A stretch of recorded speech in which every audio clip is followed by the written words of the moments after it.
Chapter 5, Standing Our Ground. There are 1,000 things which prevent a woman from awakening, which keep her in the power of her dreams. In order to act consciously with the intention of awakening, it is necessary to know the nature of the forces which keep a woman in a state of sleep. First of all, it must be realized that the sleep in which a woman exists is not normal, but hypnotic sleep. The woman is hypnotized, and this hypnotic state is continually maintained and strengthened in her. One would think that there are forces for whom it is useful and profitable to keep a woman in a hypnotic state and prevent her from seeing the truth and understanding her position. G.I. Gurdjieff is the writer. In this chapter, we're going to explore the unearthed potential that lurks in our hidden depths and develop the courage to bring it out and into our communities. I believe each and every one of us involved in this radical wave of awakening has within their grasp an edgy, innovative, and powerful gift for the world. Not as some kind of branding or marketing exercise that explodes upon our Facebook feeds as the latest must-have item, but as a true and genuine enlightening experience that produces real and lasting change. The sacred gift that I am speaking of shall become the good and solid ground that we shall be building upon for the duration of this book.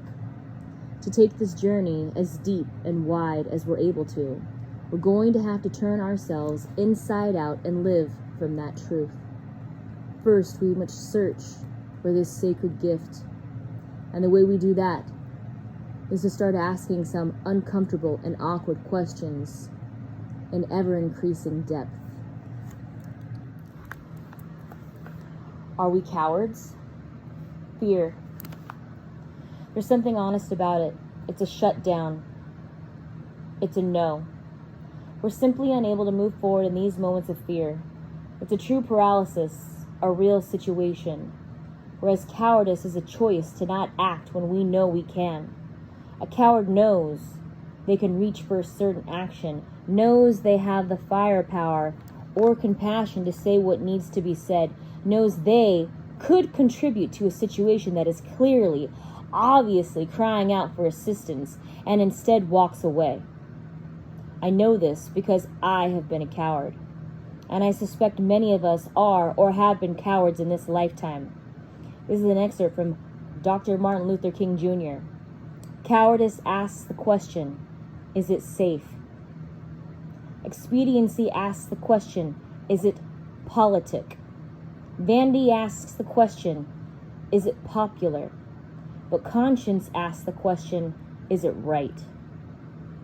And there comes a time when one must take a position that is neither safe, nor politic, nor popular, but one must take it because one's conscience tells one what is right.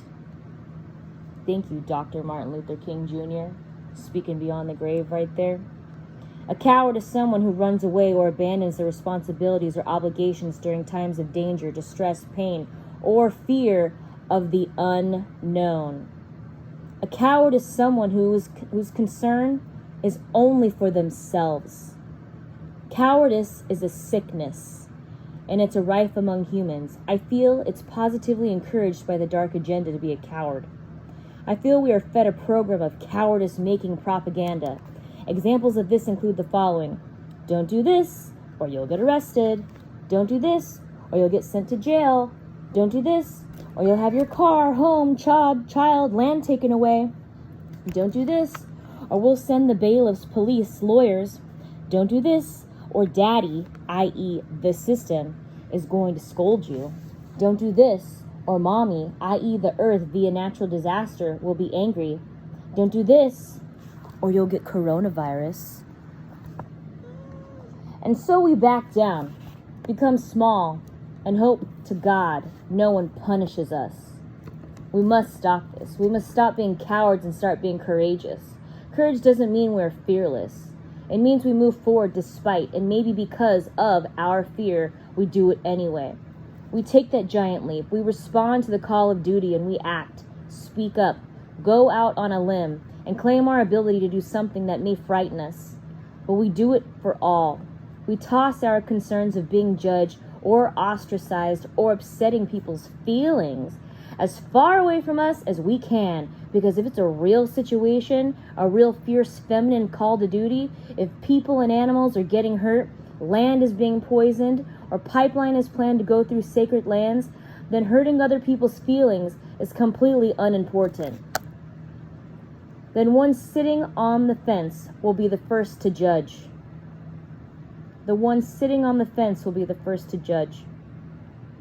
Those who gossip are never empowered. It's always the ones who are afraid of threatening the status quo who lash out. You may become ostracized, slandered, blamed, and shamed, but remember, these are the impotent cries of the cowards, the ones who know they can act and still decide not to. We must reach for our courage. Let's reject the cowardice propaganda program with a full, brave heart. Celebrate our daily acts of courage. What next step are we currently denying? By now, we should be getting a sense of an invigorating urgency that's seeping into our bones and filling us with inspiration and activation. Come with me and let's talk. Walk to the precipice of our currently comfortable-ish life and look beyond.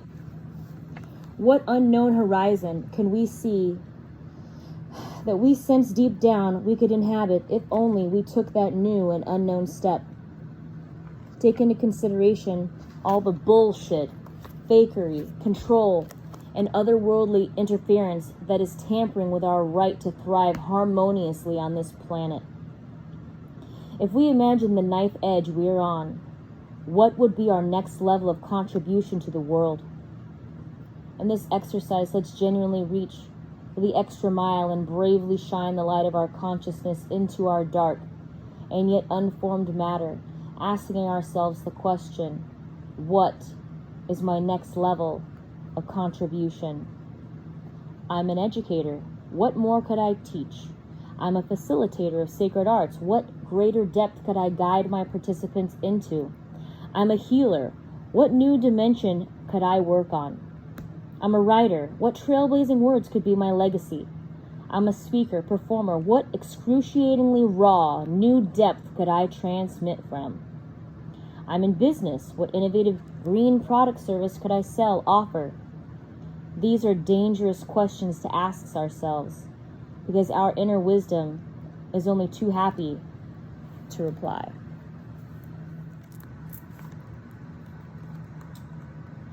The first question is, are we free?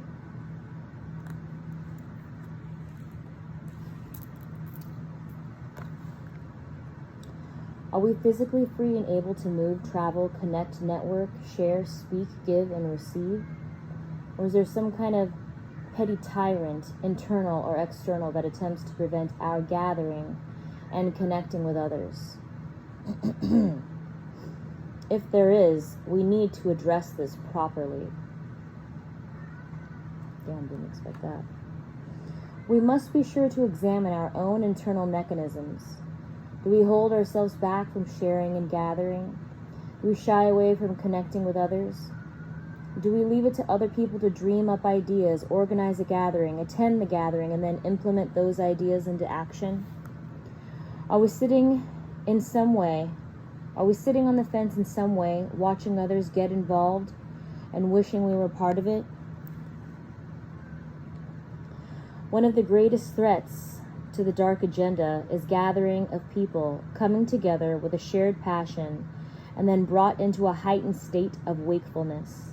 This high-level inspiration and elevation is highly feared and not encouraged in any way by the everyday invisible laws of society.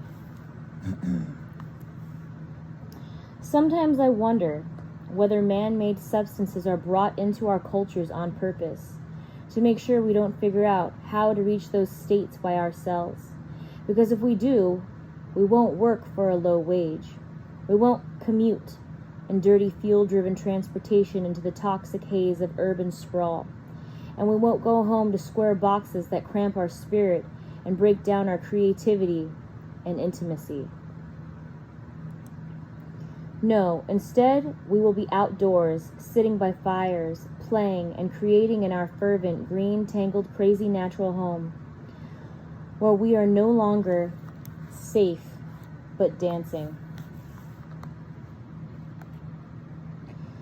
In this day and age, there cannot be an inner or outer perpetrator that controls our freedom to gather, share, and participate. We must examine our relationships in deep and honest ways, including the relationship we have with ourselves. We must check in and ask, is anything attempting to hold me back in any way? Am I or is someone, something keeping what I currently offer in the safe confines of popularity, brandability, and financial security? Now is not the time for safe, incredible creativity. Now is the time for new, edgy, and innovative ideas and experiments and creative spiritual initiations that provide authentic and lasting growth. We must stop appealing to the popularity vote and take that extra step into vast unknown parts of ourselves asking, what more can I give? Which also answers the more egoic focused question of, what more can I receive? Let us stop branding ourselves on Instagram and Facebook like some kind of product placement that thrives on appearance. Please let us stop typing up posts that get the most likes and go viral because they are glamorous, sexy, or outrageous in some way. Let us stop prostituting ourselves for an invisible world that doesn't actually exist and relies upon our addictive and narcissistic nature to not only survive, but thrive. The reason I'm writing this is because I have done this myself. I didn't realize it consciously, of course, but I was making myself into a brand. I was becoming a perfect patriarchy puppet, a pleasing, loving fence sitter that was popular, sellable, and safe. Sounds familiar. It was thanks to Andrew Harvey and the time I spent with him and Linda Tucker at the Global White Lion Protection Trust in Southern Africa that began to change all of this for me.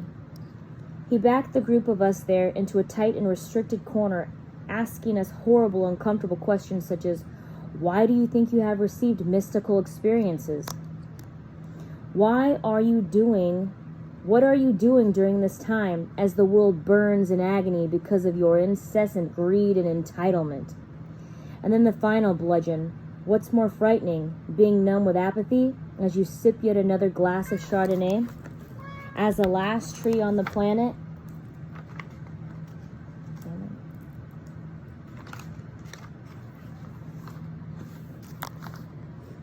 As the last tree on the planet burns to the ground? Or allowing your veins to be filled with the fire of Kali, protesting with your no and wakefulness during the destruction of your planet and your possible extinction? Gulp. After tremendous waves of shock, disgust, and desolation, I eventually shook my head in disbelief and decided then and there that I desperately needed to get the courage to show up in ways that at first terrified me and then later inspired me. So on that electrifying note, let's use our online presence to write the kinds of things that will genuinely assist others and encourage ourselves to be more outspoken and authentic. Let's encourage another's honest beauty and transparency. Let's bring joy and catalyzing possibility to our posts. Now let's return to our sacred gift. In essence, discovery is a win-win situation, even if it does not initially appear to be that way. To access it, we will be stretched beyond our comfort zones. Surrounding this sacred gift, otherwise known as an evolutionary game changer, will be 3 frightening guardians whose job it is to keep us from discovering our sacred gift, our sacred technology, if you will. These 3 guardians will attempt to sway us in an entirely different direction by appealing to our vanity, fear, and cowardice. Only the brave of heart will refuse to listen. Only the brave of heart will refuse to listen or run away from their terrible threats and appearances. Exactly. If they strike at our vanity, we will crumble as we imagine all the judgmental things people could say about us and how unpopular we could become. We will worry about not being liked or celebrated as we usually are, and so we might back down and turn away, never to be seen again. Should these three guardians strike at our fear, we will be paralyzed at all the awful things that could happen to us, like being hunted or persecuted for doing or saying the wrong thing, and thereby venture no further. Or if they strike at our cowardice, we will feel unworthy and unable to challenge their alleged superiority and stay like we've always been, impotent, weak, and malleable.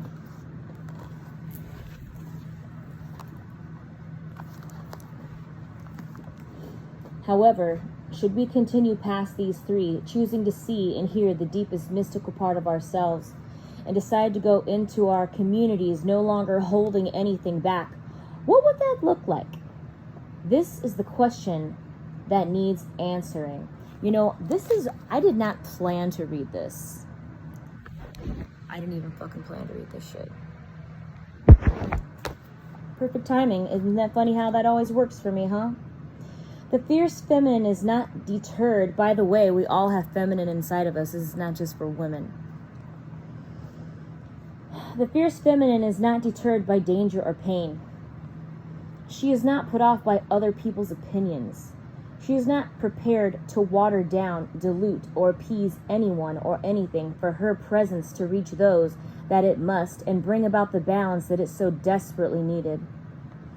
There are many of us on the path of sacred activism acting on behalf of the fierce feminine, who will at certain times be challenged to a greater call of duty.